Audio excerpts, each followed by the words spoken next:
ইমামে হোসাইনে কারবালা পাঠালেন, যাও কিছুক্ষণ সময় দিতে বলো, আমরা নামাজে আসর শেষ করি। এদিক দিয়ে হলো নামাজে আসর শেষ করে ইসলাম জিন্দা করতে হবে, ওদিক দিয়ে এজিদিরা চিন্তা করছে ইমামে হোসাইনকে কতল করে শহীদ করে তারপর নামাজে আসর পড়বে। তো নামাজি ওই দিনও দুই দল ছিল, নামাজি ওই দিনও ছিল, কিন্তু দুই দল ছিল। কেউ নামাজ পড়ছিলেন ইসলামকে বাঁচাবার জন্য, দ্বীনে মুহাম্মাদীকে বাঁচাবার জন্য, কেউ নামাজ পড়তে চেয়েছেন জাহান্নামী হওয়ার জন্য, ঠিক কিনা? ইমামে হুসাইন যাদেরকে পাঠালেন তাদেরকে নির্মম ভাবে শহীদ করলেন। ওই নামাজি অবস্থায় ইমামে হুসাইনের গলার মধ্যে যখন ছুরি চালানো হচ্ছে, ছুরি তো চলে না, ছুরি চলে না। যখন ছুরি চলছে না, ইমামে হুসাইন বলতেছেন এখানে আমার মদিনাওয়ালার চুমু মোবারক আছে, আদর করেছেন, এদিক দিয়ে ছুরি চলবে না। সুবহানাল্লাহ বলে না, সুবহানাল্লাহ। এদিক দিয়ে ছুরি চলবে না, মৃত্যুকে বলতেছে পিছন দিক দিয়ে আয়, আল্লাহু আকবার বলেন না। উনি বলতেছে এদিক দিয়ে তলোয়ার চলবে না, পিছন দিক দিয়ে চালাও, পিছন দিক দিয়ে চলবে। তার মানে মৃত্যুরও সাহস নাই সামনে দিয়ে আসার।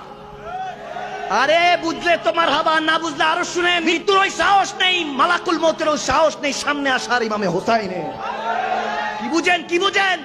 ওই দিন পিপাসিত হোসাইন ছিলেন না, পিপাসিত তো ফুরাত পানি ছিল, যে কেন জুবান মুবারকে লাগতে পারলাম না। ওদিন যখন মৃত্যু পিছন দিক দিয়ে আসতেছে, ওদিন বাচ্চাকে নিয়ে সামনে এসেছিলেন। আম্মা জান কেবলারা বলতেছেন যে বাচ্চাকে দেখান, হয়তোবা পানি দিবে, 3 দিন অনাহারি। আরে নবাসায় রাসূল না খেয়ে আছে, একটু ওই তাসাব্বুরে হারিয়ে যান বান্দা, ওই খেয়ালে হারিয়ে যান। এই সেই সময়গুলি চলছে যখন নির্মম ভাবে রসুলে পাকের আওলাদদেরকে শহীদ করা হচ্ছিল। এই সেই সময়গুলি চলছিল যখন ছোট্ট 6 মাসের আলী আসগরকে নেওয়া হলো, তীর দ্বারা রক্তাক্ত করা হলো, শহীদ করা হলো।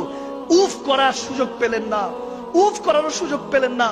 ইমামে হোসাইন ওই রক্তগুলিকে হাতে লাগিয়ে বলতেছে, আল্লাহ এই সাক্ষী রাখো, তোমার নবীর আওলাদদের রক্তকে সাক্ষী রাখো, যার কারণে কুল কায়নাত বানিয়েছো, যাকে হাবিবুল্লাহ বানাচ্ছো, যাকে আওয়াজানা কাবা কাউসাইনিকে দিদার দিয়েছো, সেই নওয়াসায়ে রাসূলের রক্ত মোবারক সাক্ষী রাখলো।